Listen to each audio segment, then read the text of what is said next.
পরিচয় পাওয়া গেল ঢাবিতে গণপিটুনিতে হত্যা করা সেই যুবকের। ঢাকা বিশ্ববিদ্যালয়ের ফজলুল হক মুসলিম হলে চোর সন্দেহে গণপিটুনিতে নিহত যুবকের পরিচয় মিলেছে। তার নাম তোফাজ্জল হোসেন, বাড়ি বরগুনা জেলার পাথরঘাটা উপজেলাতে। জানা গেছে, নিহত তোফাজ্জল প্রেম ঘটিত কারণে ভারসাম্যহীন হয়ে পড়েন। তিনি পাথরঘাটা উপজেলার কাঁঠালতলী ইউনিয়ন ছাত্রলীগের সভাপতিও ছিলেন।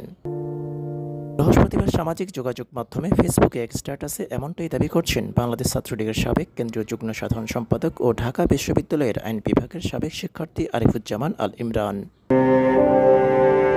স্ট্যাটাসে তোফাজ্জলের বেশ কয়েকটি ছবি শেয়ার করে ইমরান লেখেন, এই ছেলেটির নাম তোফাজ্জল, আমার জন্মস্থান বরগুনা জেলার পাথরঘাটা উপজেলার সন্তান।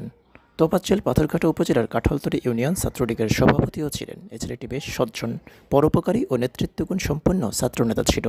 ব্যক্তিগত জীবনে প্রেম সংক্রান্ত একটি বিষয় নিয়ে আঘাতপ্রাপ্ত হওয়ার পর প্রথমে কিছুটা মানসিক ভারসাম্য হারায়। এরপর কিছুদিনের মধ্যে খুব অল্প সময় ব্যবধানে তোফাজ্জলের মা বাবা ও একমাত্র বড় ভাই